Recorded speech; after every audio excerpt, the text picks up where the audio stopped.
ॐ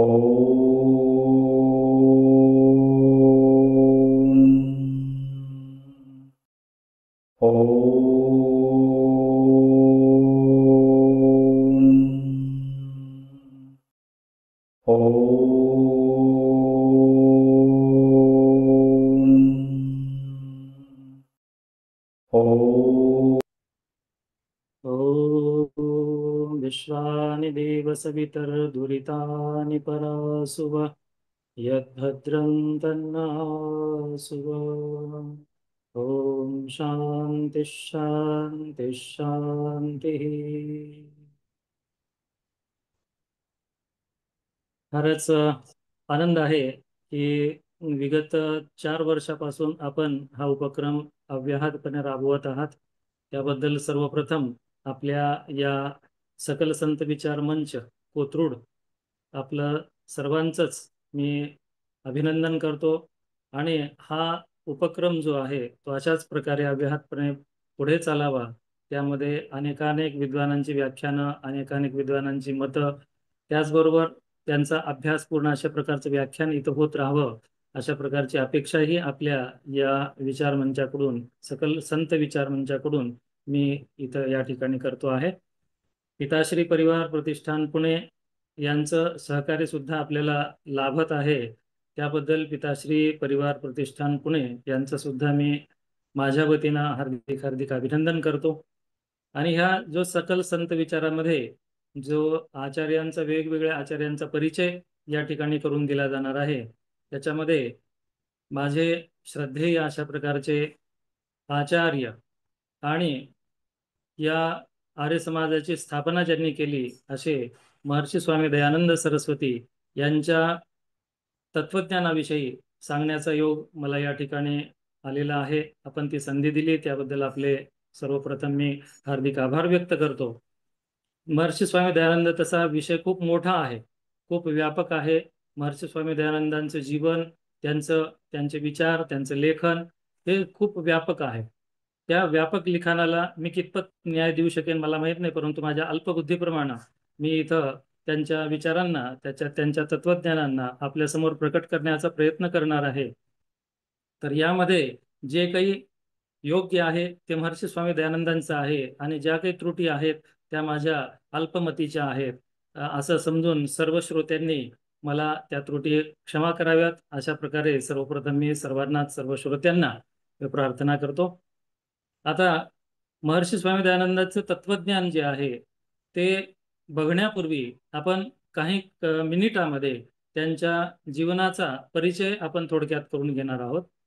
महर्षी स्वामी दयानंदांचा जीवनाचा परिचय सांगायचा झाला तर आपल्याला बहुतांश जणांना कदाचित माहीतच असेल की त्यांचा जन्म मोरवी, त्या काळामध्ये मोरवी संस्थान होतं, त्या मोरवी संस्थानामध्ये टंकारा या गावामध्ये त्यांचा जन्म 12 फेब्रुवारी 1824 साली झालेला होता. त्यांचे वडील करसनजी तिवारी त्या काळचे मोठे वतनदार त्या ठिकाणचे होते. त्यांच्याकडे खूप संपदा होती, संपत्ती होती, आणि नोकर चाकर, फार मोठी संपन्नता, अशा प्रकारचा तो खुशहाल अशा प्रकारचा तो परिवार होता. माता अमृतबाई या महर्षी स्वामी दयानंदांच्या, म्हणजेच ज्यांचं लहानपणीचं, बालपणीचं नाव मूलशंकर होतं, अशा या मूलशंकराच्या या माता होत. तर करसनजी तिवारी आणि अमृताबाई किंवा अमृतबाई ज्यांना म्हणूया आपण, तर हे त्यांचे माता पिता होते. वडील हे मोठे शिवभक्त होते, शिवाची ते आराधना करायचे, पूजापाठामध्ये त्यांचा खूप विश्वास होता, तर ते नित्यम प्रति पूजापाठ वगैरे करायचे. आणि त्यानंतर एकदा, म्हणजे 8व्या वर्षी जे आहे ते त्यांचा उपनयन संस्कार अगदी विधीपूर्वक संपन्न झाला. आणि उपनयन संस्कारानंतर त्यांना संस्कृत भाषा असेल किंवा यजुर्वेदाचं कंठस्थीकरण असेल, यद्यपि त्यांची परंपरा, वंश परंपरा जी आहे ते औदिच्य सामवेदी ब्राह्मण, पण तरी सुद्धा त्यांनी यजुर्वेद संहिता कंठस्थ केलेली होती. वयाच्या 8व्या वर्षापासून ते अगदी म्हणजे 11व्या वर्षापर्यंत येईपर्यंत त्यांची ही यजुर्वेद संहिता कंठस्थ झालेली होती. तर अशा प्रकारचे मूलशंकर, बालपणीचं त्यांचं जन्मनाव जे आहे ते मूलशंकर होतं. तर त्यांच्या त्यांच्या जीवनामध्ये एक फार महत्वाचा प्रसंग, जो की प्रसंग सर्वसाधारणपणे आपल्याला ज्ञात असतो, तो म्हणजे शिवरात्रीचा प्रसंग. तर वयाचा 14वं वर्ष त्यांचा असेल त्यावेळेला त्या एकदा महाशिवरात्रीचं व्रत तोही घ्यावं अशा प्रकारे वडिलांचा आग्रह झाला. आणि म्हणून त्या आग्रहाला संमती देऊन किंवा त्या तो आग्रह मान्य करून या मूलशंकरांनी तो म्हणजे शिवरात्रीचं व्रत धारण केलं. त्या दिवशी उपवास केला आणि रात्री जागरण केल्यानंतर रात्रीच्या वेळेला शिवशंकर हे काय करत असतात, म्हणजे त्या भक्ताला हे दर्शन देत असतात असं त्यांना सांगितलं गेलं. त्याप्रमाणे त्यांनी रात्री डोळ्यावर पाण्याचा छिडकाव करून पाणी शिंपडून ते रात्री जागे राहिले. त्यांच्या सोबतचे त्यांचे वडील असतील किंवा तिथले बाकीचे सगळे भक्त मंडळी असतील, ते हळूहळू करून रात्रीच्या 1-2 वाजता झोपायला लागली. कोणी पेंगाळायला लागलं, कोणी बाहेर जाऊन झोपलं.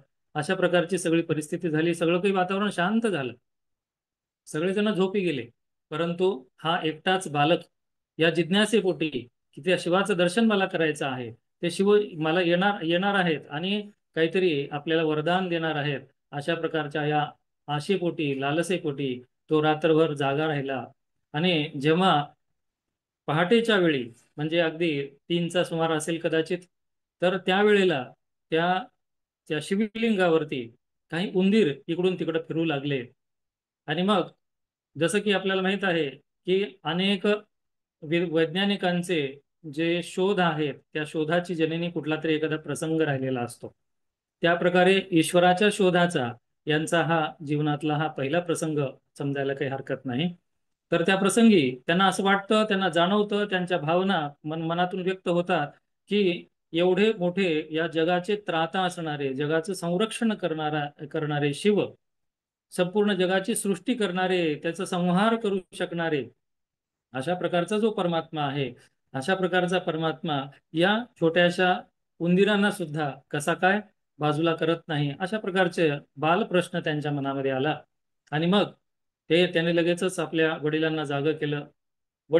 वडिलांनी सांगितलं की हे शिवाची प्रतिमा आहे, खरे शिव तर कैलासामध्ये राहतात आणि तिथं खऱ्या शिवाचं दर्शन होत असतं, असं म्हणून या मूलशंकराची त्यांनी समजूत काढली.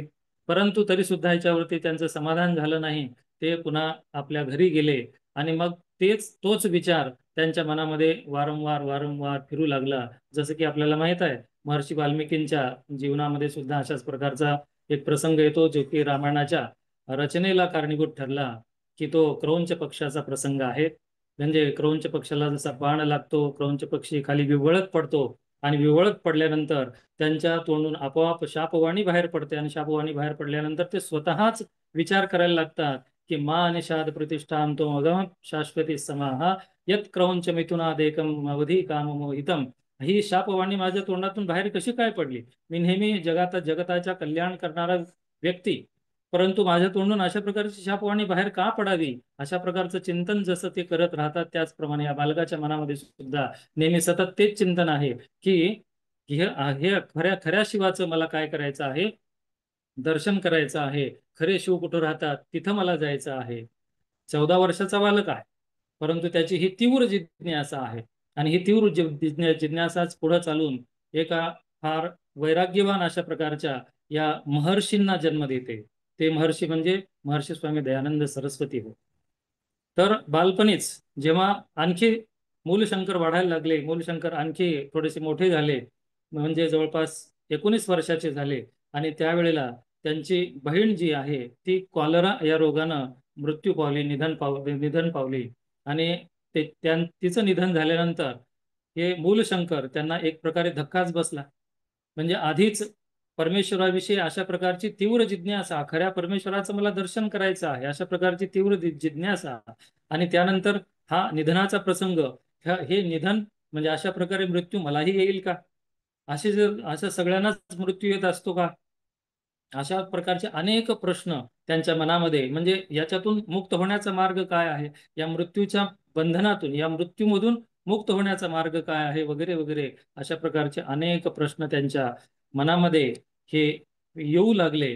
आणि त्या येणाऱ्या प्रश्नांना मनाचा गोंधळ जो चाललेला होता त्याच्यामध्ये हे स्तब्ध राहिलेले होते. सगळं परिवार जो आहे धाय मोकलून रडत होता, परंतु हे मात्र मूलशंकर मात्र अगदी दगडासारखे बसून होते. सगळेजण म्हणाले सुद्धा, म्हणजे किती कठोर मनाचा आहेस की तुला रडू सुद्धा येत नाही, तुझ्या डोळ्यातून अश्रू सुद्धा येत नाहीत. परंतु त्यांना काय माहित आहे की या बालकाच्या मनामध्ये काही वेगळंच हे वादळ घोंगावत आहे. तर हे जे वादळ आहे तेच मनी मानसे ठेवून हा बालक मोठा होतो आहे. आणि काही दिवसांनी पुन्हा त्यांच्या काकांचा सुद्धा मृत्यू होतो. त्या काकांच्या मृत्यूला मात्र जेव्हा त्यांचा मृत्यू होतो, यांचे यांचे प्रिय अशा प्रकारचे ते काका असतात. तर त्या काकांच्या मृत्यूनंतर मात्र हे मोठमोठ्यानं एवढं रडायला लागतात, एवढं रडायला लागतात की अगदी त्यांचे डोळे सुजून जातात. आणि मग त्यावेळेला अर्थातच हे जे रुदन आहे ते रुदन त्या जिज्ञासेचा परिणाम आहे की अशाच प्रकारचा मृत्यू मला सुद्धा येणार आहे आणि या मृत्यूपासून मुक्तीचा काहीतरी मार्ग असेल आणि तो मला शोधायचा आहे. अशा प्रकारची एक जिज्ञासा मनामध्ये त्यांनी ठेवलेली आहे. तर ती जिज्ञासा घेऊन हा बालक पुन्हा वाढतो आहे. 21 वर्षाचे जेव्हा ते होतात तेव्हा हा जो विचार आहे तो परिपक्व एक प्रकारे होतो आणि तो वैराग्य धारण करतो. आणि त्यांना वाटतं की आता आपण काय केलं पाहिजे, कुठेतरी गेलं पाहिजे, विद्या संपादन केली पाहिजे, किंवा ईश्वराच्या प्राप्तीचा मार्ग, मोक्षाचा मार्ग त्याच्यासाठी आपण प्रयत्न केला पाहिजे. अशा प्रकारचा विचार त्यांच्या मनामध्ये होतो. तो विचार ते आपल्या मित्रांना बोलून दाखवतात आणि मित्रांच्या करवी त्यांच्या आईवडिलांना हे कळतं की आपल्या मुलाच्या या मूलशंकराच्या मनामध्ये अशा प्रकारचे विचार चाललेले आहेत. ते लागलीच काय करतात, मग त्यांच्या विवाहाची तयारी करतात की कमीत कमी विवाहाच्या बंधनामध्ये राहून का होईना हे महर्षी स्वामी दयानंद काय होतील, या गृहस्थामध्ये राहतील आणि हे सगळं आपलं जे पिढीजात वैभव आहे ते पुढे चालवतील. अशा प्रकारची भावना कोणत्याही सामान्य माणसाची असू शकते. तशा प्रकारची त्या पित्याच्या मनामध्ये भावना आली आणि त्याप्रमाणे लग्नाची वगैरे तयारी चालू झाली. जसं की आपल्याला माहित आहे, महात्मा गौतम बुद्धाच्या जीवनामध्ये सुद्धा असाच प्रसंग आलेला आहे. त्यांचा विवाह होतो, परंतु बालकाला अगदी वर्षा दीड वर्षाच्या बालकाला सोडून ते निघून जातात. परंतु हे मात्र सुदैवानं विवाहाच्या आधीच निघून गेले. तर 21 वर्षाचे असताना अशा प्रकारची विवाहाची तयारी होऊ लागलेली आहे घरामध्ये. आणि मग विवाहाची तयारी होत असताना मग यांना कुणकुण लागते की आपला विवाह केला जाणार आहे. मला तर विवाह बंधनामध्ये आता अडकून बसायचं नाही, या गृहस्थ धर्मामध्ये मला अडकायचं नाही. मला काय करायचं आहे, ज्ञानप्राप्ती करायची आहे, खऱ्या ईश्वराचं दर्शन घ्यायचं आहे, मला वेदाचं तत्वज्ञान याचं अवगाहन मला करायचं आहे. अशा प्रकारचा विचार त्यांच्यामध्ये प्रबळ होतो. आणि त्या प्रबळ विचारापोटीच एके दिवशी ते काय करतात, आपल्या घरातून निघून जातात. आणि निघून गेल्यानंतर दुसऱ्या दिवशी अर्थातच सगळे शोधाशोध करायला लागतात, परंतु त्यांना हे मूलशंकर कुठंच सापडत नाहीत. मूलशंकर तिथून निघून गेलेले असतात. आणि निघून जाऊन ते दर दर मजल करीत त्या सिद्धपूरकडे जातात. सिद्धपूर नावाचा मेळा त्या काळामध्ये खूप प्रसिद्ध होता. आजकालही मेळा भरतो, परंतु तेवढं वैभव किंवा तेवढा मोठा मेळा त्याचं स्वरूप आता राहिलेलं नाही. परंतु त्या काळामध्ये खूप मोठा अशा प्रकारचा मेळावा तो सिद्धपूरचा मेळावा व्हायचा. तर त्या सिद्धपूर मेळ्यामध्ये ते जातात आणि सिद्धपूर मेळ्याच्या आधी त्यांना त्यांच्या परिचयाचा एक साधू भेटलेला असतो, एक संन्यासी भेटलेला असतो. आणि त्यांना सगळं काही विचारलेलं असतं. त्यांना सगळ्या काही भावना या महर्षी स्वामी दयानंदांनी म्हणजे बालपणीच्या मूलशंकरांनी बोलून दाखवलेले असतात. आणि मग ते संन्यास सुद्धा घेण्यासाठी प्रवृत्त होतात आणि त्यांना संन्यास दिला जातो. काही जे संन्यासी आहेत त्यांना संन्यास देतात आणि संन्यास देऊन त्यांना शुद्ध चैतन्य असं त्यांचं नाव ठेवलं जातं. आणि मग ते सिद्धपूर मेळ्याला जातात. हीच सगळी बातमी पुन्हा इकडं गावाकडे वडिलांना कळते.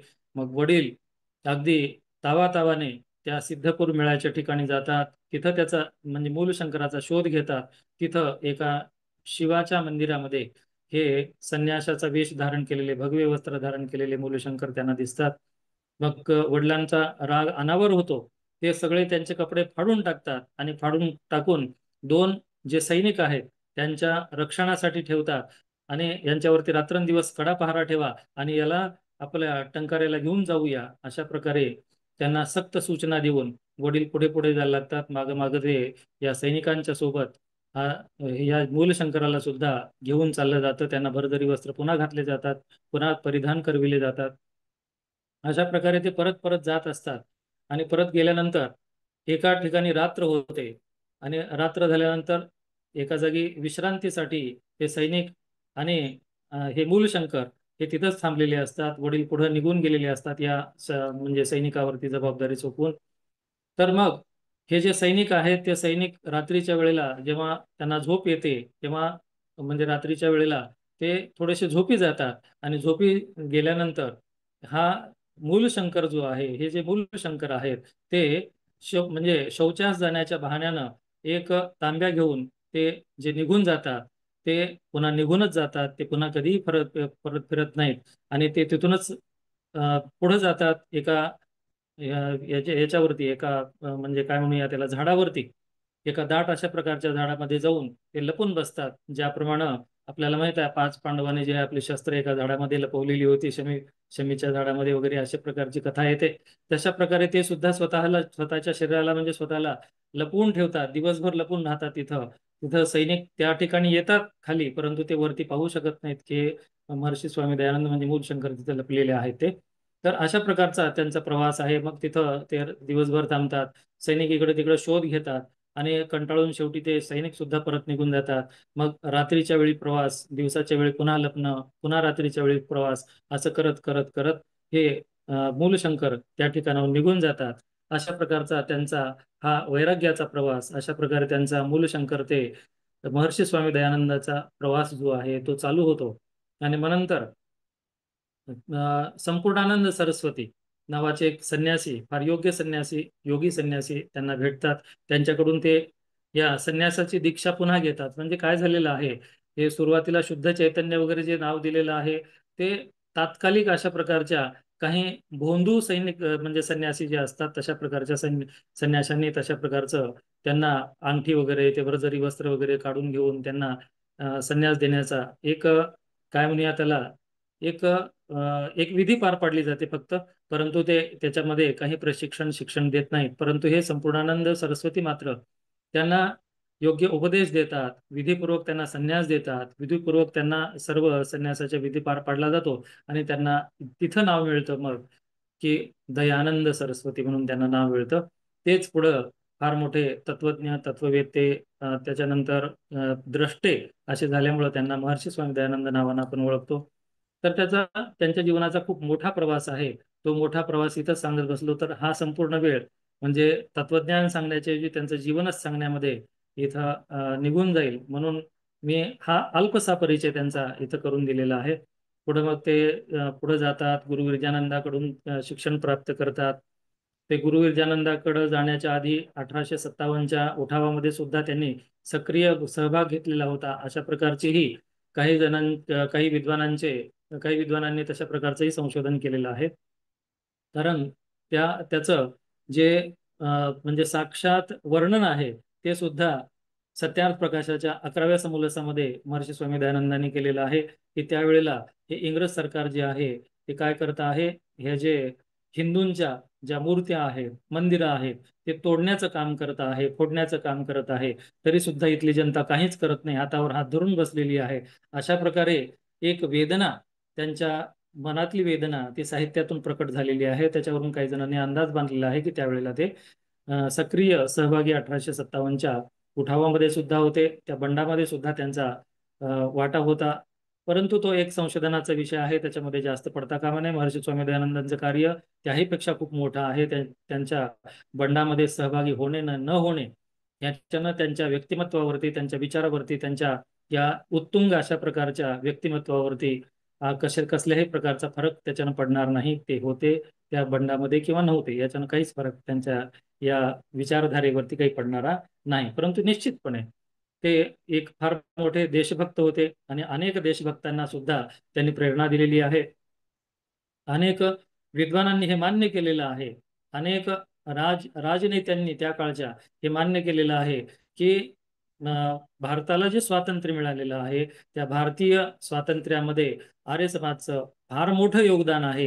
हे सर्वच त्या काळच्या राजनेत्यांनी मान्य केलेलं आहे. आणि ते आपल्यालाही मान्य केल्याशिवाय पर्याय नाही. कारण लाला लजपतराय सारखे नेते जे आहेत किंवा अगदी आपण म्हणूया की हे जे बाकीचे जे काय म्हणूया त्याला, ज्यांनी आपल्या प्राणांचं बलिदान दिलं अशा प्रकारचे अनेक त्या काळचे जे हुतात्मे होते, बलिदानी होते, क्रांतिकारक होते, मग ते रामप्रसाद बिस्मिल असतील, है ना, त्याच्यानंतर रामप्रसाद बिस्मिलांच्या सानिध्यानं अशफाकुल्ला खान असेल, तर हे सगळे जे क्रांतिकारक आहेत, हे याच आर्य समाजाच्या आणि महर्षी स्वामी दयानंदांच्या प्रेरणेनं हे पुढं क्रांती यांनी केलेली आहे, क्रांती घडवून आणलेली आहे. अनेक अशा प्रकारचे क्रांतिकारक आपल्याला याच्यामध्ये दिसून येतील, जे की आर्य समाजच्या विचारांनी प्रभावित होते त्या काळामध्ये. तर हा फार मोठा प्रवास महर्षी स्वामी त्याच्यानंतर आर्य समाजाची स्थापना आहे. आणि जे पुन्हा आपलं महाराष्ट्राचं एक विद्येचं केंद्र असं म्हणवलं जातं, त्या पुण्यामध्ये सुद्धा महर्षी स्वामी दयानंदांची 54 व्याख्यानं झालेली आहेत. त्यापैकी 15 जी व्याख्यानं आहेत ते पुणे प्रवचन या नावानं प्रसिद्ध अशा प्रकारचं पुस्तक आहे. ते पुस्तक प्रसिद्धही झालेलं आहे. न्यायमूर्ती महादेव गोविंद रानडे हे यांच्या पुढाकाराने ते सगळे प्रवचनं भिडेवाड्यामध्ये हे आयोजित केलेली होती त्या काळामध्ये. तर तेही पुस्तक रूपानं उपलब्ध आहेत.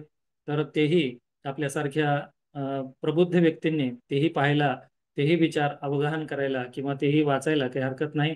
तर माझी विनंती असेल इथं असलेल्या सगळ्या श्रोत्यांना की आपण सर्वांनी ते जे प्रवचन आहेत, पुणे प्रवचन आहे, आपल्याच पुण्यामध्ये घडलेलं अशा प्रकारचं हे जे प्रवचनाचं एक शृंखला आहे, ती शृंखला निश्चितपणे वाचावी आणि त्याद्वारे आपलं जे ज्ञान आहे ते वृद्धिंगत करावं, अशा प्रकारची प्रार्थना मी आपल्यालाही करेन.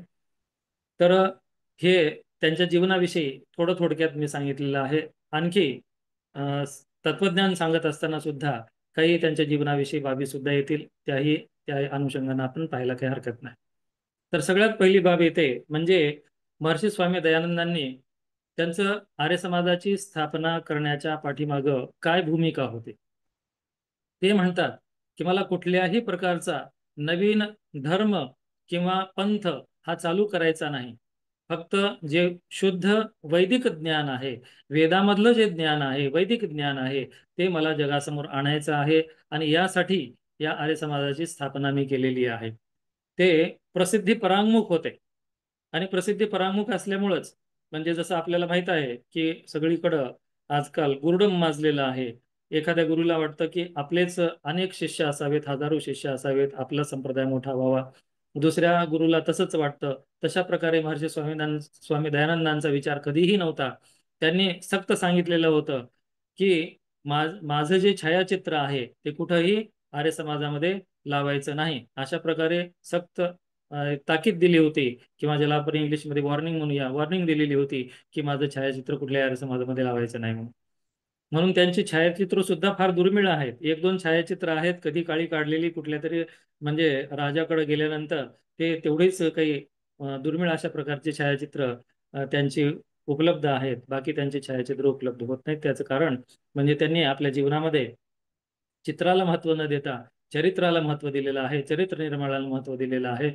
चित्राची पूजा करण्यापेक्षा चरित्राची पूजा करण्याला त्यांनी जास्त महत्व दिलेलं आहे. याच कारणापायी म्हणजे त्यांनी सांगितलेलं होतं की म्हणजे मी म्हणतोय म्हणून याच्यावरती तुम्ही विश्वास ठेवू नका. तर हे जे वेदाचं तत्वज्ञान आहे, ते वेदाच्या तत्वज्ञानाला आपल्या तर्काच्या, विवेकाच्या कसोटीवर कसून तुम्ही त्याचा सत्य असेल तर स्वीकार करा आणि असत्य असेल तर सोडून द्या, असं त्यांनी सांगितलेलं आहे. म्हणून तर त्याने आर्य समाजाचे जे 10 नियम बनवलेले आहेत, त्या 10 नियमामध्ये एक नियम हाही दिलेला आहे कि सत्य के ग्रहण करने और असत्य के छोड़ने में सर्वदा उद्यत रहना चाहिए. म्हणजे प्रत्येक व्यक्तीनं, है ना, प्रत्येक व्यक्तीनं म्हणण्यापेक्षा आपण त्याचा थोडासा विस्तार करून प्रत्येक भारतीयानं असं म्हणूया. प्रत्येक भारतीयानं काय केलं पाहिजे की सत्याचं ग्रहण करणं आणि असत्याला सोडणं याच्यामध्ये सदैव तत्पर राहिलं पाहिजे. अशा प्रकारचा विचार त्यांनी या समाजासाठी मांडलेला आहे. त्यानंतर त्यांचं सगळ्यात मोठं जे योगदान मानावं लागेल तर ते म्हणजे काय आहे की वेदाकडे चला, वेदों की ओर लौटो, बॅक टू द वेदास, अशा प्रकारचा जो संदेश आहे तो संदेश त्याने सर्व जगाला देण्याचं कार्य केलं. आणि त्या वेदाचं तत्वज्ञान जगासमोर आणण्यासाठीच संपूर्ण आपली हयात त्यांनी घालवलेली आहे. म्हणजे गुरु विरजानंदाकडं, त्यांचे गुरु विरजानंद ते मथुरेमध्ये गुरुकुल चालवत असायचे. तर इसवी सन 1868च्या जवळपास त्यांनी गुरु विरजानंदाकडे जाऊन विद्या संपादन केली, व्याकरणाचं ज्ञान घेतलं, त्याच्यानंतर वेदवेदांगाचं ज्ञान घेतलं, आणि ते वेदवेदांगाचं ज्ञान अर्थातच गुरूंनी जी गुरुदक्षिणा मागितली त्या गुरुदक्षिणेमध्ये स्वतःचं जीवन अर्पण केलं, आणि गुरूंनी सांगितलं की याच वेदाचं तत्वज्ञान संपूर्ण जगाला देण्यासाठी मला तुझ्याकडून मला हे अभिप्रेत आहे, तुझ्याकडून मला ही गुरुदक्षिणा अभिप्रेत आहे, की हे संपूर्ण जे वेदाचं तत्वज्ञान आहे, वेदाचं ज्ञान आहे, ते संपूर्ण जगाला तू वाट, किंवा तू त्याचा प्रचार प्रसार कर, अशा प्रकारचा संदेश त्या गुरूंनी दिला. आणि त्यांनी तो जीवनभर त्याचं पालन केलं. ते धन्य ते गुरु, आणि धन्य ते महर्षी स्वामी दयानंद, जे दयानंदासारखे शिष्य, ज्यांनी की आपल्या गुरूंचं हे जे वचन आहे ते आयुष्यभर अव्याहतपणे हे पाळलं, आयुष्यभर त्याचं निर्वहन केलं यथायोग्यपणे. महर्षी स्वामी दयानंद स्वतः एक फार मोठे योगी होते. त्यांच्या जीवनामध्ये अनेक प्रसंग असे येतात की त्यांनी 18-18 तासाची जी आहे ती समाधी, म्हणजे समाधी अवस्थेमध्ये 18-18 तासाचं ध्यान जे आहे, 18-18 तास कंटिन्यू एकाच स्थितीमध्ये ध्यानाच्या अवस्थेमध्ये ते बसून राहत असत, अशा त्यांच्या जवळच्या लोकांनी त्यांच्याविषयी उल्लेख केलेला आहे, त्यांच्याविषयीची वास्तविकता सांगितलेली आहे. वेदांचं भाष्य जेव्हा ते करत होते, वेदांचं भाष्य सुद्धा त्याने केलेलं आहे, वेदभाष्य म्हणजे ऋग्वेदाचं भाष्य केलं, यजुर्वेदाचं अर्ध झालेलं होतं, त्यावेळेलाच दुर्दैवानं त्यांच्यावरती एक प्रकारे विषप्रयोग करण्यात आला, विष त्यांना देण्यात आलं. तसं 17 वेळेला, म्हणजे 17व्या वेळेला 16 वेळेला विष दिलं गेलं, परंतु त्या विषाला त्यांनी काय केलं, योग बलानं, योग सामर्थ्यानं, आसन प्राणायामानं त्यांनी आपल्या शरीरातून काढून टाकलं. त्याचा परिणाम आपल्या शरीरावरती जास्त होऊ दिला नाही, परंतु शेवटचं जे संख्या विष ज्याला म्हटलं जातं, अत्यंत कालकूट विष ज्याला म्हणूया, तर ते कालकूट विष त्यांना देण्यात आलं. आणि त्यासोबतच म्हणजे ज्याला काच म्हणूया, ते काच सुद्धा, काचेचं पावडर सुद्धा त्याच्यामध्ये मिसळून ते देण्यात आलेलं होतं. तर फार मोठा धोका त्यांच्यासोबत झाला, आणि त्याच्यामध्येच त्यांचं म्हणजे त्यांचं निर्वाण झालं. तर या निर्वाणापर्यंत त्यांनी या वेदांचा उद्धारासाठी प्रयत्न केलेले आहेत. तर मी म्हणत होतो की वेदांचं भाष्य त्याने प्रारंभ केलेलं होतं, ऋग्वेदाचं भाष्य केलेलं होतं, यजुर्वेदाचं भाष्य म्हणजे जवळपास होत आलेलं होतं. तर अशा अवस्थेमध्येच त्यांचं दुर्दैवानं निधन झालं, आणि पुढचं जे वेदांचं भाष्य त्यांच्या हातून करायचं होतं ते मात्र ते राहून गेलं. परंतु तरी सुद्धा त्यांच्या नंतरच्या शिष्यांनी त्या परंपरेला अनुसरून आपल्या परीनं त्याचं भाष्य करण्याचा प्रयत्न केलेला आहे. परंतु महर्षी स्वामी दयानंदांच्या भाष्याची पद्धत मी आपल्याला सांगत होतो की ते काय करायचे, म्हणजे आपलं वेदाचे मंत्र जे आहेत, ते वेदाचे मंत्र म्हणजे वेगवेगळ्या विद्वान त्यांच्या ठायी असायचे, त्यांच्याजवळ असायचे. व्याकरणाचा विद्वान आहे, दर्शनाचे विद्वान आहेत, अशी सगळी विद्वत मंडळी त्या ठिकाणी असायचे.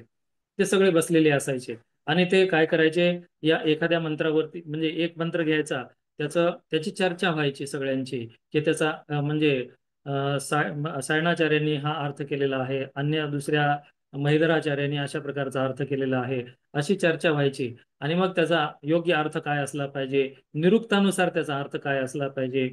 म्हणजे वेद जे आहेत, ते वेद जे आहेत ते लौकिक संस्कृतमध्ये नाहीत, अर्थात वेदांची वैदिक संस्कृत आहे. आपण सगळे तज्ज्ञ आहात, जाणताच आहात की वेदांची भाषा जी आहे ती लौकिक संस्कृत सारखी नाही. तिथं एखादा म्हणजे तिथं कह याचा अर्थ कोण असा होत नाही, तिथं कह याचा अर्थ सुखस्वरूप असा होतो. म्हणजे म्हणण्याचं तात्पर्य आहे, तिथं वैदिक शब्द जे आहेत ते वैदिक पद्धतीनं त्याचा विचार करावा लागतो, निघंटू निरुक्तानुसार त्याचा विचार करावा लागतो. लौकिक संस्कृतमध्ये मात्र त्याचे अर्थ वेगळे होत असतात. तर म्हणण्याचं तात्पर्य काय आहे, ते लौकिक अर्थ न करता त्याचा वैदिक म्हणजे निरुक्तानुसार काय अर्थ होतो ते सगळं त्याचं तत्वचिंतन करायचे. आणि एखाद्या विषयी जर समजा सगळ्या विद्वानामध्ये मतभेद असेल कुठंतरी, तर ते त्या खोलीमध्ये जायचे, आणि पुन्हा थोड्या वेळाने म्हणजे तिथं ध्यानस्थ बसून थोड्या वेळाने बाहेर येऊन सांगायचे की या मंत्राचा अशा प्रकारचा अर्थ आहे, आणि तो तुम्ही तशा प्रकारे त्या लेखनिकाला सांगायचे की तशा प्रकारचा अर्थ तुम्ही लिहा म्हणून.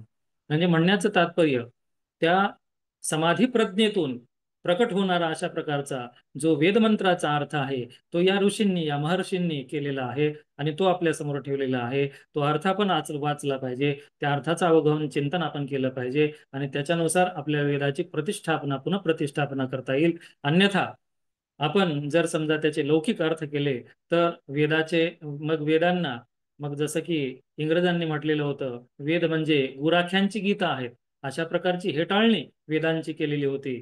त्या वेदांना पुनरुद्धार, त्या वेदांचा करण्याचं कार्य, त्या वेदांचा अर्थ हा यथायोग्य अर्थ करण्याचं कार्य महर्षी स्वामी दयानंदांनी आपल्या जीवनामध्ये केलेलं होतं. ते निश्चितच हे प्रशंसनीय अशा प्रकारचं कार्य आहे, त्याचा आपण निश्चितच विचार केला पाहिजे.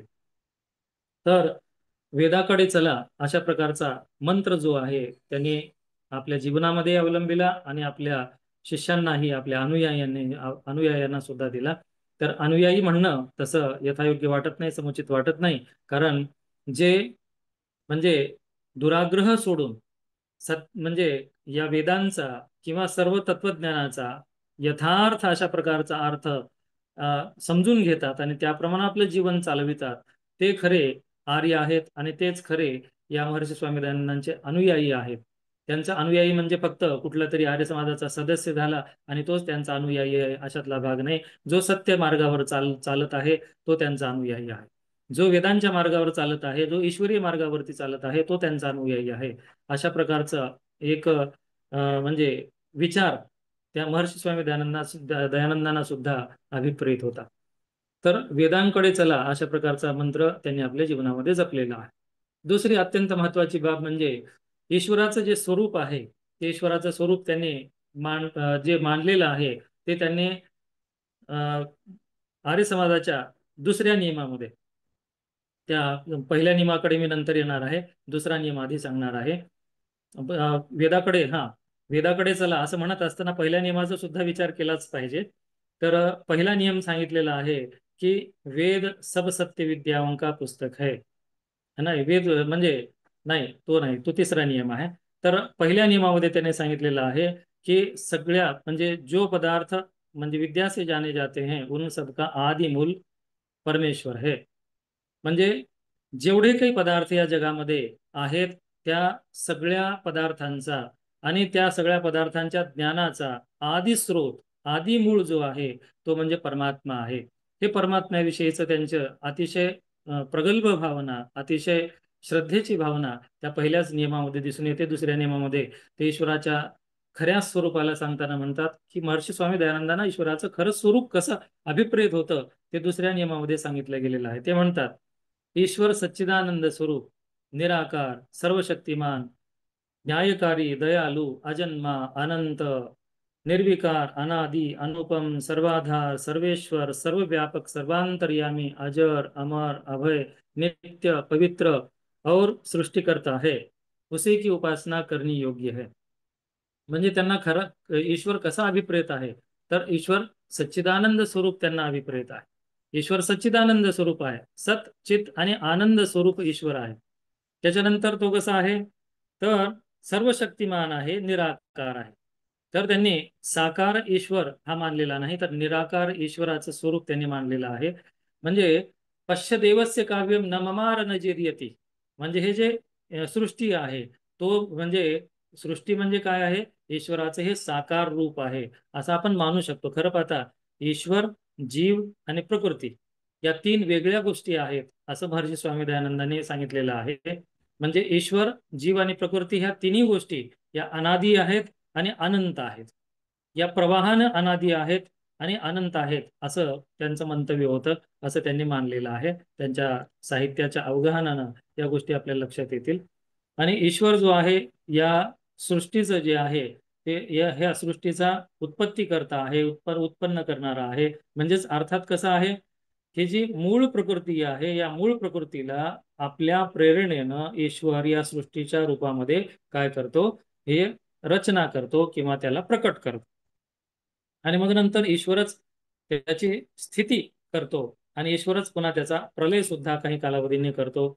अशा प्रकारची मांडणी त्यांनी त्या ठिकाणी केलेली आहे. त्यांनी तीन गोष्टींना प्राधान्य दिलेलं आहे, ईश्वर, जीव आणि प्रकृती या तिन्ही गोष्टी त्यांनी अनादी आणि अनंत मानलेल्या आहेत, प्रवाह आहेत.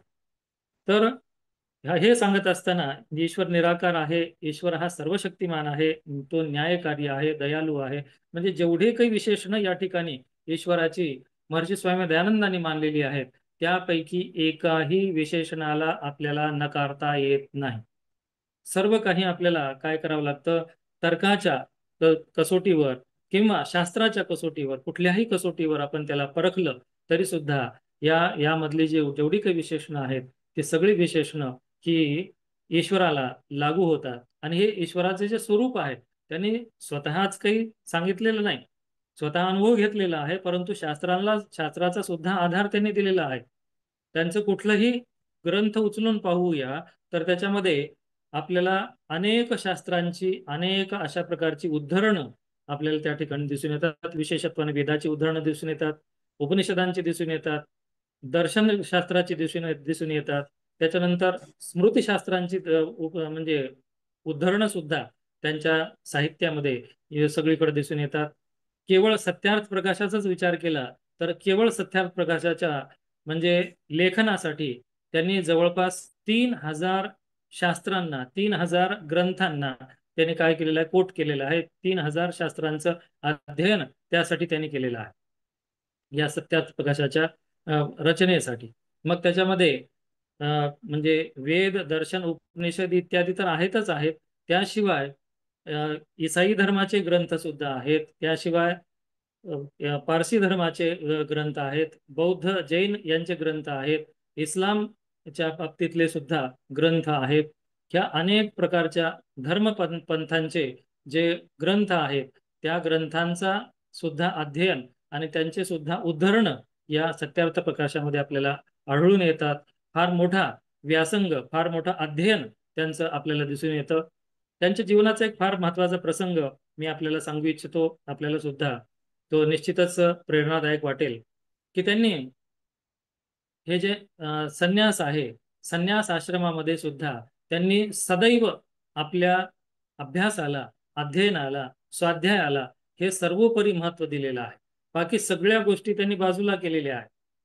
म्हणजे त्यांनी आपला स्वयंपाक तयार करण्यासाठी, स्वतःची शिदोरी स्वतः तयार करण्यासाठी सुद्धा वेळ जातो, म्हणून त्यांनी स्वतःच्या सोबत एक पाचक ठेवायचे, किंवा ज्याला आपण स्वयंपाकी म्हणूया, स्वयंपाकी ठेवायचे, किंवा जिथं कुठं जायचे तिथं भिक्षाटन करून काय करायचे, आपला उदरनिर्वाह करायचे. जस की प्राचीन काळामध्ये ऋषींबद्दल आपण ऐकतो की ऋषींनी कधी कृषी करायची नाही. का करायची नाही? कारण ऋषी जर कृषी करतील तर ते म्हणजे ऋषी असू शकणार नाहीत आणि म्हणजे कृषक सुद्धा असू शकणार नाहीत. कारण हा जो एक प्रकारे आपण असं सध्याच्या भाषेत बोलायचं झालं तर ऋषित्व किंवा वेदाचं अध्ययन ज्याला म्हणूया, तर वेदाचं अध्ययन हा फुल टाइम जॉब आहे. आणि कृषी म्हणजे शेती हा सुद्धा फुल टाइम जॉब आहे. मग हे फुल टाइम जॉब असतील तर एकमेकाची ढसळमिसळ इथं चालत नाही. म्हणजे म्हणण्याचं तात्पर्य काय आहे की त्यांनी स्वाध्यायाला सर्वोपरी महत्व दिलेलं आहे. स्वतः सुद्धा अहर्निश जे ग्रंथांचं वाचन, अध्ययन, मनन, चिंतन, शास्त्रार्थ हे सगळं त्यांनी केलेले आहे. तर ईश्वराचं खरंच स्वरूप त्यांनी जे सांगितलेलं आहे ते मी आपल्या समोर मांडलेलं आहे. त्याशिवाय हे महर्षी स्वामी दयानंद जे आहेत ते महर्षी स्वामी दयानंदाच्या जीवनाविषयी सुद्धा मी आपल्याला सांगितलं. महर्षी स्वामी दयानंदांच्या जीवनाविषयी सांगत असताना एक काही महत्वाच्या बाबी आपल्याला सांगाव्या लागतील.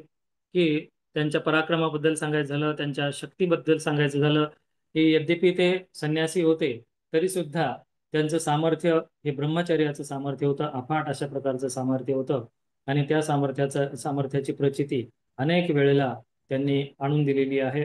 एकदाचा प्रसंग आहे की महर्षी स्वामी दयानंद कर्णावास मध्ये असतात आणि तिथं राव कर्णसिंह नावाचे व्यक्ती असतात. आणि मग राव कर्णसिंह नावाचे व्यक्ती हे अतिशय पराक्रमी अशा प्रकारचे व्यक्ती आहेत. त्यांच्याकडं फार मोठी जमीनदारी आहे त्या काळची, किंवा फार मोठं एक प्रकारचं संस्थान त्यांच्याकडे आहे. आणि मग अशा प्रकारचे हे राव कर्णसिंह आहेत. त्यांना कुणीतरी या महर्षी स्वामी दयानंदाबद्दल काय करतं, म्हणजे चहाडी करतं की हे महर्षी स्वामी दयानंद असेच आहेत, तसेच आहेत, देवाला मानत नाहीत, वगैरे वगैरे अशा प्रकारच्या अनेक ज्या चुकीच्या एक प्रकारच्या कल्पना आहेत त्या त्यांच्या कानामध्ये टाकल्या जातात. मग राव कर्णसिंहाला खूप राग येतो. राव कर्णसिंह ताड ताड ताड करीत त्यांच्याकडे येतात आणि आल्यानंतर ते अद्वा तद्वा त्यांना बोलू लागतात. आणि बोलू लागल्यानंतर अर्थात महर्षी स्वामी दयानंद अगदी शांततेने म्हणतात की मी एक संन्यासी आहे, तर मला तुम्ही अशा प्रकारे अद्वा तद्वा बोलण्यापेक्षा तुमचा क्षात्र धर्म तुम्ही क्षत्रियांना दाखवावा, त्या ठिकाणी पराक्रम गाजवावा, आपले जे राज्य आहे त्याचा विस्तार करण्याकडं, आपल्या जनतेचे प्रश्न सोडविण्याकडं, आपल्या जनतेचं कल्याण करण्याकडे तुम्ही लक्ष द्या वगैरे वगैरे, अशा प्रकारचा त्यांच्यामध्ये संवाद संवाद म्हणण्यापेक्षा आपण म्हणूया एक प्रकारे यांच्याकडून राव कर्णसिंहाकडून विसंवाद होतो. आणि मग लगेचच राव कर्णसिंह आपली तलवार उपसतात आणि तलवार उपसून ते काय करतात, त्यांच्यावरती प्रहार करायला जातात. महर्षी स्वामी दयानंद त्यांचा हात असा पकडतात की त्यांचा हात हलत सुद्धा नाही. त्यांच्या हाताला पकडून दुसऱ्या हाताने ते तलवार आपल्या हातामध्ये घेतात आणि तलवार ते काय करतात, खाली जमिनीवर त्याचे दोन तुकडे करून टाकून देतात. अशा प्रकारे एका क्षत्रियाला सुद्धा, एका संन्याशाने अशा प्रकारे म्हणजे काय केलेलं आहे, आपल्या ब्रह्मचर्याच्या शक्तीनं जे आहे परास्त केलेलं आपण पाहतो. आणि अनेक अशा प्रकारचे प्रसंग त्यांच्या जीवनामध्ये आलेले आहेत. एकदा बैलगाडी अडकून पडलेली असते, दोन दोन बैल त्याला ओढत असतात, परंतु बैलगाडी काही निघत नाही. मग त्यांना कीव येते या बैलांची. तो जो गाडीवान आहे तो काय करत असतो, बैलांना चापकानं जोर जोरात मारत असतो. त्या बैलांची कीव येते, दया येते महर्षी स्वामी दयानंदांना. ते गाडीवानाला रोखतात, थांबवतात की तू यांना मारू नकोस. काय करतो, मी तुझी गाडी काढून देतो. ते बैलांना बाजूला करतात आणि स्वतः काय करतात, आपल्या शक्तीनं ताकदीनं ती गाडी, ते रुतून बसलेली चिखलात अडकून बसलेली गाडी ती आपल्या शक्तीनिशी बाजूला काढतात. अशा प्रकारचे अनेक प्रसंग त्यांच्या जीवनामध्ये आलेले आहेत. जेवढे सांगावे तेवढे कमी आहेत. तर म्हणण्याचं तात्पर्य, ब्रह्मचर्याची शक्ती किती मोठी असते. संपूर्ण आयुष्यभर ज्यांनी ब्रह्मचर्य पालन केलेलं आहे ते वैराग्यपूर्वक राहिलेले आहेत. अशा प्रकारच्या महर्षी स्वामी दयानंदांच्या हे जे शरीर बल आहे ते सुद्धा फार मोठं आहे, जे मनोबल आहे तेही मोठं आहे, आत्मबल मोठं आहे, बौद्धिक बळ सुद्धा त्यांचं मोठं आहे, हे आपण पाहतो. त्याच्यानंतर सगळ्यात मोठं त्यांच्या जीवनामधलं म्हणजे सध्या आपण जे म्हणूया ते कार्य म्हणजे त्यांनी केलेली आर्य समाजाची स्थापना. महर्षी स्वामी दयानंदांनी म्हणजे खूप विचारपूर्वक सगळीकडे फिरून, म्हणजे जसं आपल्याला माहितच आहे की संन्यासी व्यक्तीला आपल्याकडं परिव्राजक असं म्हटलं जातं, तर ते परिव्राजकच होते खऱ्या अर्थानं. तर सगळीकडे फिरून फिरून त्यांनी काय केलेलं होतं, त्यांनी त्यांना असं वाटलं की आता आपण काय केलं पाहिजे, हे जे आपले विचार आहेत, आपले म्हणण्यापेक्षा वेदादी काळापासून चालत आलेले जे वैदिक परंपरेचे विचार आहेत ते सगळ्यापर्यंत पोहोचवण्यासाठी आपण एक काहीतरी व्यवस्था तयार केली पाहिजे. आणि ती व्यवस्था तयार करायची असेल तर एखादी संस्था असणं गरजेचं आहे. आणि म्हणून त्यांनी आर्य समाजाची स्थापना करण्याचा निश्चय केला. आणि 10 एप्रिल 1875 रोजी त्यांनी मुंबईमध्ये आर्य समाजाची स्थापना केली. तर हे महाराष्ट्राचं फार मोठं भाग्य आहे. हे महाराष्ट्राचं एक भाग्यही आहे आणि महाराष्ट्राचं एक फार मोठं एक म्हणजे सगळ्या विचारांना स्वीकार करण्याचं एक फार मोठं वैभव सुद्धा आहे. जसं की सकल संत विचाराच्या माध्यमानं आपण सगळ्या राष्ट्रातल्या सगळ्याच संतांना, सगळ्याच आचार्यांना आपल्या म्हणजे या विचारधारेमध्ये सम्मिलित करून घेतलेलं आहे. आपण सर्वजण अगदी लक्षपूर्वक, अगदी मनोयोगपूर्वक या सगळ्या आचार्यांचे विचार ऐकत असता. त्या प्रकारे महर्षी या महाराष्ट्रानेही पूर्वीपासूनच हे औदार्य दाखवलेले आहे की सगळ्या प्रकारची विचारधारा या ठिकाणी अगदी पुष्पित पल्लवित होत राहिलेली आहे. त्याचा आनंदाने स्वीकार म्हणजे या महाराष्ट्राने केलेला आहे. आणि म्हणूनच की काय, महाराष्ट्रामध्येच मुंबईमध्ये 1875 मध्ये 10 एप्रिल 1875 मध्ये महर्षी स्वामी दयानंदांनी आर्य समाजाची स्थापना केली. आणि त्या स्थापनेपासूनच मग त्याचे नियम उपनियम तयार केले. त्याच्यानंतर त्याच नियम उपनियमावरती आर्य समाजाची धुरा जी आहे आज तागायत प्रवाहित होते आहे. वेदांचा प्रचार करते आहे. सर्वांनाच वेदांचं ज्ञान सर्वांपर्यंत पोहोचलं पाहिजे, तळागाळापर्यंत पोहोचलं पाहिजे, सगळ्यांनाच त्याचा लाभ झाला पाहिजे. ही जी आर्य जाती आहे, ही जी सनातन धर्मीय जाती आहे, जाती म्हणण्यापेक्षा जाती शब्द थोडासा आजकाल फारच म्हणजे वेगळ्या प्रकारचा झालेला आहे. जाती म्हणण्यापेक्षा आपण म्हणूया हे सनातन अशा प्रकारचा जो धर्म आहे, हे सनातन अशा प्रकारची जी विचारधारा आहे ती टिकली पाहिजे, यासाठी म्हणून त्यांनी या संस्थेची निर्मिती केलेली आहे. बाकी स्वतःची पूजा व्हावी, स्वतःचा प्रचार व्हावा, स्वतःचं नाव टिकावं, अशा प्रकारचा कुठलाही विचार त्यांचा याच्या पाठीमागे नव्हता. तो त्यांनी बोलूनही दाखवलेला आहे आणि स्वतःच्या जीवनातून कृतीतून करून सुद्धा दाखवलेला आहे. तर त्यांचं अशा प्रकारचं फार मोठं योगदान आपल्या या सर्वांसाठी, सर्व मानव जातीसाठी आहे. तर सांगण्यासारखं खूप काही आहे. खूप जवळपास म्हणजे आपल्याला सांगण्यासाठी की आपल्यासमोर प्रस्तुत करण्यासाठी एक 10-12 पेजेसचं अशा प्रकारचं एक मॅटर मी तयार केलेलं होतं. परंतु त्यापैकी 2-3 पेजेसचं सुद्धा मला सांगता आलेलं नाही. फार मोठा व्यापक विषय आहे महर्षी स्वामी दयानंद म्हणजे. फार मोठा व्यापक विषय आहे. ते मला याच्यामध्ये म्हणजे जेवढं काही मला याच्यामध्ये समाविष्ट करता येईल तेवढं मी यथाशक्ती प्रयत्न करतो आहे. तर अर्थातच महर्षी स्वामी दयानंदांची जे पुणे प्रवचन आहे त्याच्याबद्दल उल्लेख मी केला. त्यानंतर महर्षी स्वामी दयानंदांची जी ग्रंथ संपदा आहे ती अजोड अशा प्रकारची ग्रंथ संपदा त्यांनी तयार केलेली आहे. मार्गदर्शक अशा प्रकारची ग्रंथ संपदा त्यांनी तयार केलेली आहे. आधुनिक काळाला अत्यंत उपयुक्त अशा प्रकारची म्हणजे 1875 ते 1883 पर्यंत, म्हणजे महर्षी स्वामी दयानंदांचं निर्वाण 1883 मध्ये झालेलं आहे. तर 1883 पर्यंत त्यांनी अनेकानेक अद्वितीय अशा प्रकारची ग्रंथरचना त्यांनी केलेली आहे. ते ग्रंथ निश्चितच वाचून, ते ग्रंथ त्यांचा चिंतन मनन करून निश्चितच आपल्याला आज सुद्धा ते ग्रंथ तेवढेच सामायिक आहेत, तेवढेच प्रासंगिक आहेत म्हणण्यापेक्षा त्या काळापेक्षा अधिक प्रासंगिक आहेत. जेव्हा आपण 21व्या शतकामध्ये या विज्ञानाच्या युगामध्ये जगतो आहोत, या विज्ञान प्रत्येक गोष्टीला त्याचं म्हणजे त्याला प्रश्न उत्पन्न करतं. हे का, हे का, कशासाठी, हे कुठून आलं, हे कशापासून उत्पन्न झालं, वगैरे वगैरे तर्काच्या कसोटीवर कसण्याचं हे विज्ञानाचं म्हणजे एक प्रकारे तत्व आहे म्हणा. ते तत्व महर्षी स्वामी दयानंदांनी आपल्या या वैदिक ग्रंथ संपदेवर सुद्धा हे तत्व लागू केलेलं आहे. त्यांचे जे ग्रंथ आहेत ते त्यांनी 27 ग्रंथ जे आहेत ते 27 ग्रंथ त्यांनी या आर्य समाजची विचारधारा म्हणण्यापेक्षा आपण म्हणूया वैदिक विचारधारा, त्या वैदिक विचारधारेला हे काय म्हणूया त्याला स्पष्ट करण्यासाठी, वेदांचे जे विचार आहेत त्यांना स्पष्ट करण्यासाठी त्यांनी 27 ग्रंथ रचलेले आहेत. वेदांगांचं त्यांची रचना म्हणजे वेदांगांचं स्पष्टीकरण करण्यासाठी, वेदांग म्हणजे आपल्याला माहितच आहे, म्हणजे 6 वेदांग आहेत: शिक्षा, कल्प, निरुक्त, व्याकरण, छंद आणि ज्योतिष. तर या 6 वेदांगांचे छोटे छोटे अशा प्रकारचे त्यांनी 14 पुस्तकं वेदांगांच्या स्वरूपात त्यांनी रचलेली आहेत. अशी एकूण 41 ग्रंथ त्यांनी स्वतः रचलेले आहेत. त्याशिवाय त्यांचे 7 प्रमुख शास्त्रार्थ जे आहेत लिखित आहेत. बाकी अनेक शास्त्रार्थ त्यांनी जीवनामध्ये केलेले आहेत. अनेक शास्त्रार्थामध्ये त्यांनी भल्या भल्यांना जे आहे ते मार्गदर्शन केलेलं आहे त्या काळामध्ये. आता हरवलेलं आहे असं तर मी म्हणणार नाही, हारणे जिंकणे हा विषय त्या ठिकाणी नाही, परंतु एक प्रकारे सत्य काय असत्य काय याचा बोध करण्यासाठी म्हणून शास्त्रार्थ त्यांनी त्या काळामध्ये केलेले आहेत. तर 7 शास्त्रार्थाचे जे ग्रंथ आहेत, शास्त्रार्थ आहेत, ते ग्रंथ स्वरूपात आपल्याला आपल्या समोर आहेत. असे 48 ग्रंथ त्यांचे हे प्रसिद्ध आहेत, त्यांचे स्वतःचे असं म्हणूया एक प्रकारे. आणि पुणे प्रवचन म्हणून हा जो एक ग्रंथ आहे, त्याशिवाय मुंबईच्या प्रवचनांचा, त्याशिवाय त्यांचे पत्र आणि हस्तलिखित जे आहेत किंवा विज्ञापन आहेत जे आहेत त्यांचे सुद्धा ग्रंथ स्वरूपात असं फार मोठी ग्रंथ संपदा आहे.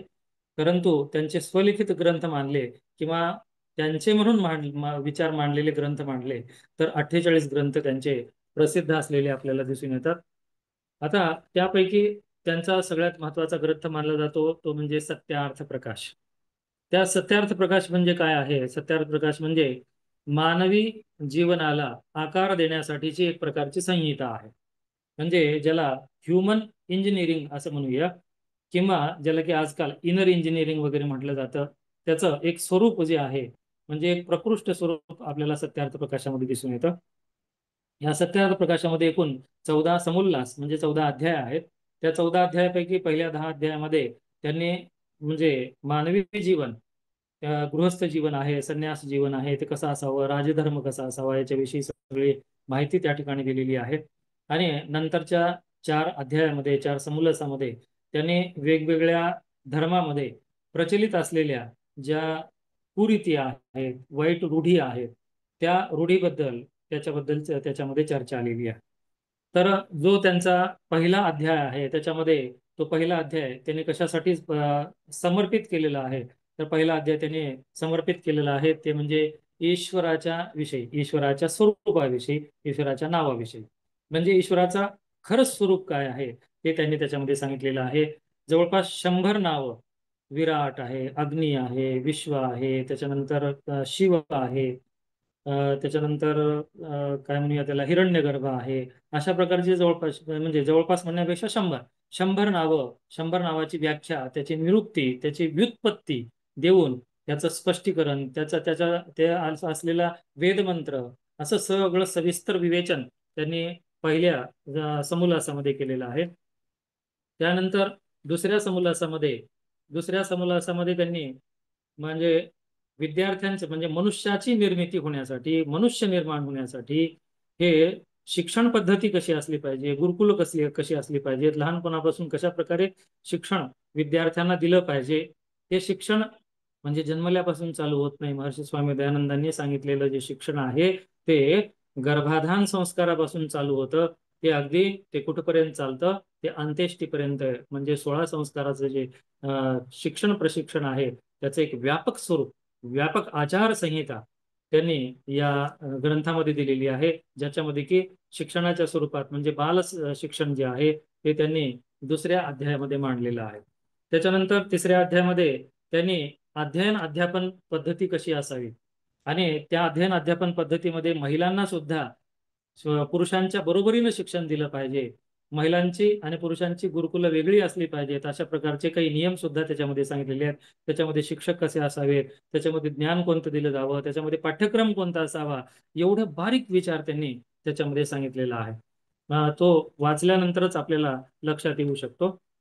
मी फक्त आता वेळेअभावी या ठिकाणी ओझरता प्रकाश मात्र त्याच्यावरती टाकू शकतो. फार सविस्तर त्याच्यामध्ये दिलेला आहे.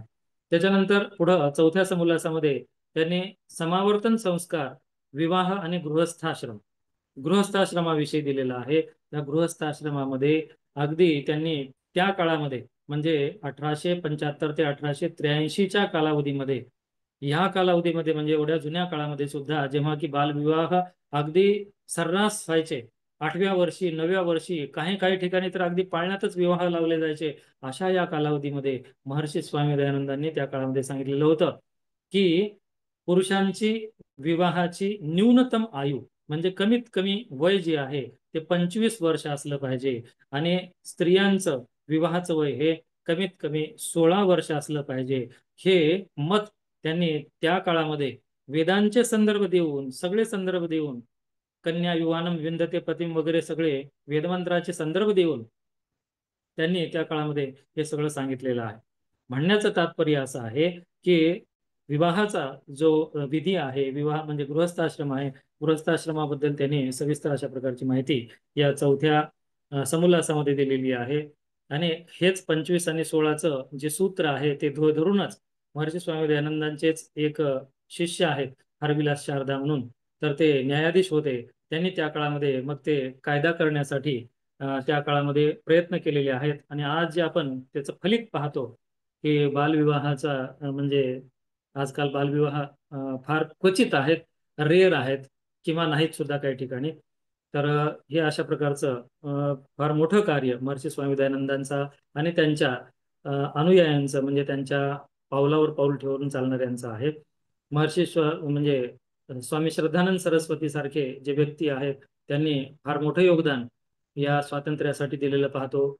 त्या लाला लजपतराय सारखी व्यक्ती, त्याचा उल्लेख मी अगोदरच केलेला आहे, असे अनेक व्यक्ती आहेत ज्यांनी महर्षी स्वामी दयानंदांच्या या विचारांनी प्रेरित होऊन, भारित होऊन हे फार मोठं कार्य केलेलं आहे. महर्षी स्वामी दयानंदांचं कार्य हे शिक्षणाचं जे त्यांनी कार्य आरंभलेलं होतं त्याच्याच पावलावर पाऊल ठेवून DAV सारखी, दयानंद अँग्लो वैदिक सारखी जी संस्था आहे, हजारो शाळा, शेकडो अशा प्रकारची महाविद्यालय, अगदी सोलापूर पर्यंत सुद्धा त्यांची महाविद्यालय आहेत. तर हे सगळी महाविद्यालय त्यांनी चालू केलेली होती त्यांच्या अनुयायांनी. तर हा फार मोठा अशा प्रकारचा इतिहास त्याचा आहे. पुढच्या 5व्या अध्यायामध्ये वानप्रस्थ आणि संन्यास आश्रम याच्या बारीक सारीक अगदी बाबी, म्हणजे कसं त्यांचं आचरण असलं पाहिजे, वानप्रस्थ कधी झालं पाहिजे, नाही का, त्यांचं आचरण कसं असलं पाहिजे, त्यांनी कशा प्रकारे जगाच्या कल्याणासाठी तपश्चर्यापूर्वक जगलं पाहिजे, या सगळ्या बाबींचा उल्लेख त्यांनी या पुढच्या 5व्या समोल्लासामध्ये म्हणजे अध्यायामध्ये केलेला आहे. त्यानंतर 6वा अध्याय फार महत्वाचा आहे. 6व्या अध्यायामध्ये त्यांनी राजधर्म सांगितलेला आहे. आपण रघुवंशामध्ये वगैरे पाहत असतो की रघुवंशातले जे राजे आहेत ते काय करत असतात, बाल्यकाळामध्ये म्हणजे बाल्य अभ्यस्त विद्यानाम म्हणजे बाल्यकाळामध्ये ते विद्यांचा अभ्यास करत असतात. त्याच्यानंतर युवावस्थेमध्ये ते विषयेशी याचा अर्थ ते गृहस्थ धर्माचं पालन करतात. आणि पुन्हा योगिनांते तनुत्यजाम म्हणजे हळूहळू योगाच्या मार्गावर चलत चलत ते काय करत असतात, शेवटी आपला देहत्याग करत असतात. त्याच प्रकारचा एक जो संदेश आहे, एक मार्ग आहे, तो वानप्रस्थ आणि संन्यासाचा मार्ग त्यांनी या 6व्या समोल्लासामध्ये सांगितलेला आहे. 7व्या समोल्लासामध्ये ईश्वर आणि वेदाविषयी त्यांनी सविस्तर अशा प्रकारचं मार्गदर्शन केलेलं आहे. ईश्वर म्हणजे वेद हे ईश्वरीय आहेत, ईश्वराची कृती आहे, ते मानवी कृती नाहीत. आणि वेदामध्ये सगळ्या प्रकारच्या विद्या या मूलभूत स्वरूपात या सन्निहित आहेत, अशा प्रकारचं मंतव्य महर्षी स्वामी दयानंदांचं होतं. आणि त्याचबरोबर महर्षी स्वामी दयानंदांनी पुढच्या 8व्या अध्यायामध्ये सृष्टीची उत्पत्ती, स्थिती आणि प्रलय या बाबतीतलं वैदिक तत्वज्ञान जे आहे ते सुद्धा त्याच्यामध्ये मांडलेलं आहे. म्हणजे याची उत्पत्ती कशी होते, ते किती काळापर्यंत टिकतं, हे सगळे संदर्भ म्हणजे वैदिक ग्रंथांचे संदर्भ देऊन त्यांनी याचं सगळं विश्लेषण विवेचन त्या पुढच्या 8व्या अध्यायामध्ये केलेलं आहे. त्याच्यानंतर 9व्या अध्यायामध्ये विद्या काय आहे, अविद्या काय आहे, बंध मोक्ष या विषयी सांगितलेलं आहे. म्हणजे अविद्या काय आहे ते ते अगदी तंतोतंत म्हणजे जे जे महर्षी स्वामी दयानंदांना जेव्हा आपण वाचूया तेव्हा हे जे योगसूत्र आहेत महर्षी पतंजलींचे, ते योगसूत्र आठवल्याशिवाय राहत नाहीत. म्हणजे हे बंधाचं कारण काय आहे, तर अविद्या आहे. अविद्या काय आहे, तर अनित्य, अशुची, दुःख, अनात्मसु, नित्य, शुची, सुखात्मक ख्याती ही अविद्या. म्हणजे हे जे सूत्र आहे त्या सूत्राचं एक प्रकारचं त्यांनी हिंदीमध्ये भाषांतरच केल्यासारखं किंवा भाष्य केल्यासारखंच आहे. आणि म्हणून राजवीरजी शास्त्रींनी हे काय केलेलं आहे, या योगसूत्रांचं भाष्य करत असताना महर्षी स्वामी दयानंदांचे कोटेशन जशाच तसे दिलेले आहेत. आणि या योगसूत्रावरती म्हणजे जवळपास 155 योगसूत्र आहेत. तर या 155 योगसूत्रापैकी जवळपास 101 सूत्रावरती या महर्षी स्वामी दयानंदांचे कोटेशन त्यांनी खाली दिलेले आहेत. आणि तेच त्या सूत्राला अगदी तंतोतंत लागू होतात. म्हणजे म्हणण्याचं तात्पर्य या शास्त्राला अगदी सोप्या पद्धतीनं जे संतांचा विचार असतो ते सोप्या पद्धतीनं सगळ्यापर्यंत ते पोहोचवण्याचं कार्य ते करत असतात. जसं की या महाराष्ट्र भूमीमध्ये संत ज्ञानेश्वरांनी भगवद्गीता ही सोप्या मराठी भाषेमध्ये त्या काळामध्ये सांगितली. त्याचप्रमाणे महर्षी स्वामी दयानंदांनी सुद्धा हे संस्कृत मधलं तत्वज्ञान त्या काळामध्ये या हिंदी भाषेमध्ये, हिंदी भाषा ही सगळ्यांना आली पाहिजे, सगळ्यांनी एकाच भाषेचा स्वीकार केला पाहिजे, त्यामुळं आपली देशाची अखंडता टिकून राहील या कारणास्तव त्यांनी स्वतःची मातृभाषा गुजराती, स्वतःची अध्ययन भाषा संस्कृत एवढं सगळं असून सुद्धा साहित्याची भाषा मात्र त्यांनी हिंदी ठेवली. ती याच कारणास्तव ठेवली जेणेकरून सगळ्यांनी या सगळ्या तत्वज्ञानात शिकावं, सगळ्यांनी याचा लाभ आपल्या जीवनामध्ये घ्यावा. आणि तशा प्रकारचा लाभ आपण सुद्धा आपल्या जीवनामध्ये घेऊ शकतो. सांगण्यासारखं खूप आहे, परंतु आता वेळ इथंच झालेला आहे. खूप काही सांगण्यासारखं आहे. आणखी काही संधी मिळाली तर पुन्हा कधी. आज इथेच पुरे. ओम शांती.